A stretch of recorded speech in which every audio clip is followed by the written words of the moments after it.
Well, ladies and gentlemen, the cancel pig saga continues. This whole thing about cancel pigs has taken, honestly, X by storm, and it's going well past that. It's going to the point where even the main industry knows about it. They're talking about it. They're either fighting against it or they're supporting it, depending on which side they're on. It's all absolutely insane what's happening with the cancel pig stuff. But now, apparently, the local comic book shop owners are taking part in boycotting. Yes, they are boycotting the industry over what's happening with Glenn O'Leary and the whole cancel pig movement. It's crazy. The actual shop owners are finally getting involved and saying enough is enough with the woke nonsense. We are done. So let's get into this article, guys, from Fandom Pulse. But of course, before we do, if you are new here, just consider hitting that subscribe button. I would greatly appreciate it, and like the video to push us out into the YouTube algorithm. And of course, ladies and gentlemen, in the description box below, my manga channel was just released. I have the links in my link tree. Go follow all the new socials for the second channel. I'm gonna get that up and running very soon. So let's get into this. It says the comic book industry has been upheaval since retailer Glenn O'Leary's video went live, calling out writers for their poorly made self-inserts, saying that it's killing his business. Amplified by Netflix's Mark Miller, it sparked serious questions about how long Marvel and DC Comics could survive given the current state. Now, several comic retailers aim to push back. An inside source tells Fandom Post that local comic book shop owners are boycotting several cancel pig comic industry pros for disrespecting customers. These names include Donnie Gates, Jamal Igle, and Raymond Villalobos. The discussions of what to do about these cancel pigs in the industry started because of the backlash several comic book industry professionals gave toward the retailer, their customer, trying to brand Glenn O'Leary as the problem rather than looking at their own work. Local comic book shop owners decided to stick together and band around their fellow owner rather than listen to the jaded comic book industry pros try to lecture them. Dude, I am excited. I am excited because it's about time to see this go down, right? Like, I kind of had a feeling that eventually over time this was going to happen. Maybe the comic book shops were going to start dropping American comics little by little and introducing more manga, and it seems like it's going to be even sooner than I thought, which is great. I need to see this happen because these morons over at Marvel and DC, like Mags Visaggio, for example, they all need a wake-up call. Every single one of them needs a wake-up call, and they're getting it already, right? Like, we already know Mags Visaggio is out there on Twitter again begging for rent money like he always does. So I love to see that because, again, this is what's happening. This is a product of their own doing. They did this to themselves. So to see the comic book shops actually fighting against them and boycotting them, I think that's great. And we need to see more of that. We need to see them fighting back because if anything's going to make change, it's going to be those shop owners. It says, under the condition of anonymity, because a shop owner understands the whisper network within the comic industry would go full cancel big on him or her, Fandom Pulse obtained a list of creators who will be boycotted because of their bad behavior towards their customers. Jamal Igle was one of the first to lash out at Glenn O'Leary, sarcastically replying to the posted rant by local comic book shop owner, who is this lovely individual to get his fans and colleagues to cancel him. Man, this guy looks like he has clearly seen better days.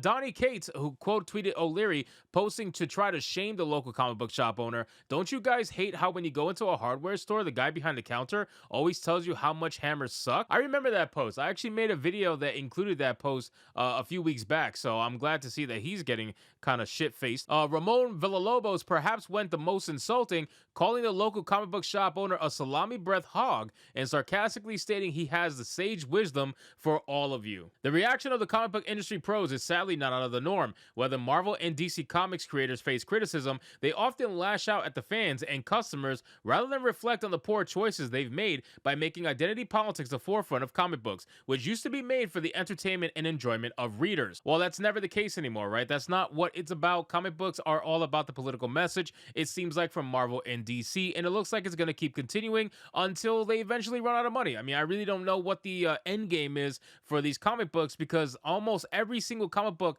that I see come out from the mainstream comic book companies, every single one of them has some sort of political message in it or some sort of social justice message in it. It really is very boring, and I don't know how people are putting up with it unless they are all for that kind of messaging, which again, we could tell by the unit sales, it's not many people. The great Stan Lee once stated, "I used to be embarrassed because I was just a comic book writer while other people were building bridges or going on medical careers. And then I began to realize entertainment is one of the most important things in people's lives. Without it, they might go off on the deep end. I feel that if you're able to entertain people, you're doing a good thing." Many creators like Jamal, Donnie, and Ramon have forgotten that their job is to entertain, and taking to X to cry about the customers is not entertainment, nor does it do any good for the comic industry's problems. As a result, they will suffer in their careers, as local comic book shop owners are now fighting back against the Whisper Network by telling them no more. Now again, ladies and gentlemen, I hope that this is the case because we need to bring American comic books back to what it used to be. Even though I was never a fan of American comic books, I can understand